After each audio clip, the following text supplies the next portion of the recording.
Halo teman-teman semua, perkenalkan nama aku Amelia Miranti. Aku berasal dari Prodi Pendidikan Bahasa Arab semester 5.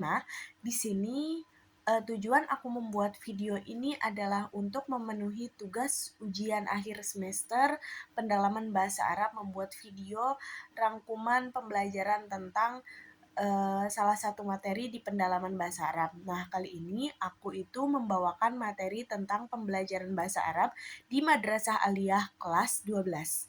Nah, sebelum kita masuk ke intinya, sebelum kita masuk ke pelajarannya, di sini tuh aku akan memberi gambaran bahwa kita itu akan membahas tentang pembelajaran bahasa Arab Madrasah Aliyah kelas 12, mulai dari pengertian, tujuan, metode, sampai problem dan solusinya.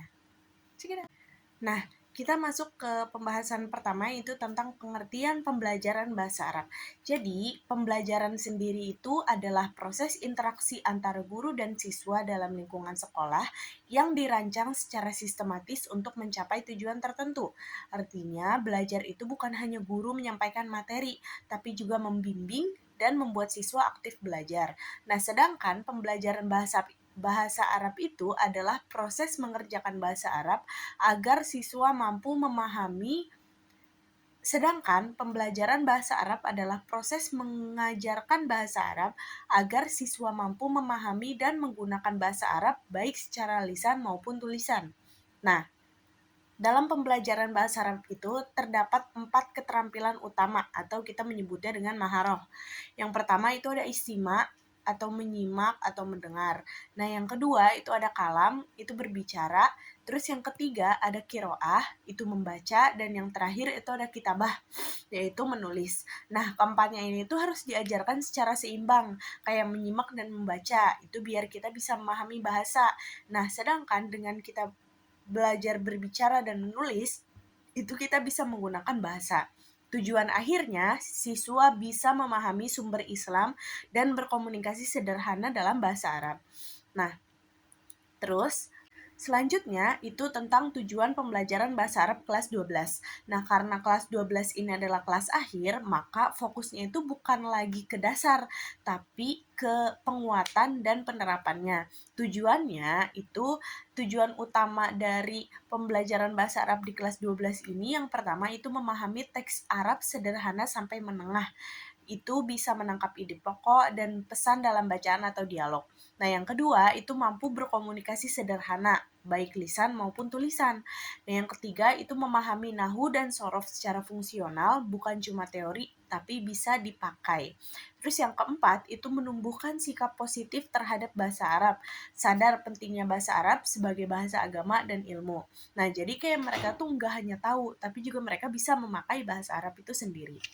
Terus yang ketiga itu ada metode pembelajaran bahasa Arab. Nah, metode ini tuh sangat menentukan keberhasilan belajar. Jadi guru itu harus bervariasi. Jadi siswa tuh nggak bosen. Nah, dengan metode juga kita tuh sebagai guru bisa membuat siswa tuh lebih memahami tentang bahasa Arab, karena menurut siswa bahasa Arab itu lumayan sulit. Jadi kita sebagai guru harus bisa menggunakan metode yang bervariasi agar bisa menarik perhatian mereka untuk belajar bahasa Arab.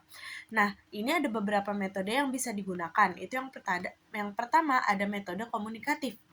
Ini metode komunikatif ini fokusnya pada praktek komunikasi, contohnya kayak dialog, percakapan, atau tanya jawab. Nah, tujuan dari metode ini tuh untuk melatih kemampuan berbicara atau kalam. Nah, yang kedua itu ada metode mubasyarah atau metode langsung. Nah, metode ini tuh menggunakan bahasa Arab langsung tanpa banyak bahasa Indonesia. Jadi misalnya ketika guru menunjuk pintu, maka dia langsung bilang babun. Nah, dari situ siswa itu langsung tahu, oh itu tuh pintu tuh bahasa Arabnya babun loh. Jadi kita tuh sebagai guru nggak usah ngasih tahu kayak misalnya babun tuh pintu ya. Nggak cukup dengan kita menunjuk benda itu, maka anak itu akan langsung menyimpulkan bahwa oh itu loh bahasa Arabnya. Nah, itu disebut dengan metode mubasyarah. Tujuannya membiasakan telinga dan lisan dengan bahasa Arab. Nah, yang ketiga itu ada metode diskusi. Nah, di sini tuh siswa aktif bertanya dan berdiskusi. Tujuannya melatih berpikir kritis dan pemahaman siswa. Terus yang keempat itu ada metode drill atau latihan. Nah, latihan yang berulang kosakata dan struktur. Jadi yang terus diulang-ulang itu. Tujuannya melancarkan dan membiasakan penggunaan bahasa. Jadi kayak semakin bervariasi metodenya, semakin efektif juga pembelajarannya. Nah, setelah sedari tadi kita membicarakan tentang sedikit pendalaman bahasa Arab tadi, tentunya kita akan menemukan problematika. Tapi di balik problematika itu kita pasti akan menemukan juga solusinya. Nah, dalam praktiknya pembelajaran bahasa Arab ini sering kali mengalami hambatan. Salah satunya itu ada motivasi menurun. Karena kan ini kelas 12 ya. Sebenarnya di kelas bawah pun terkadang jika tidak menggunakan media yang tepat atau metode yang tepat, maka anak-anak itu seringkali merasa bosan hingga motivasi belajar mereka menurun. Apalagi ini untuk anak kelas 12 yang dimana mereka itu akan fokus kepada ujian akhir. Terus ditambah lagi kosakata yang terbatas, terus mereka itu akan merasa sulit memahami nahwu dan sorof, terus juga ditambah lagi jarang praktik bahasa Arab di kehidupan sehari-harinya. Nah, kira-kira apa solusi yang bisa kita gunakan untuk hambatan-hambatan yang tadi kita alami gitu. Nah, solusinya itu ada metode ya, balik lagi. Metode dibuat lebih komunikatif dan variatif. Nah, yang kedua itu membuat lingkungan bahasa Arab kayak misalnya salam, izin, percakapan sederhana itu kita pakai bahasa Arab.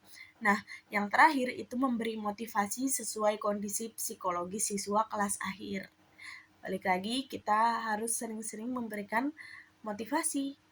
Nah, mungkin cukup sekian materi dari saya. Kesimpulannya, pembelajaran bahasa Arab di kelas 12 bertujuan membekali siswa agar mampu memahami dan menggunakan bahasa Arab secara nyata.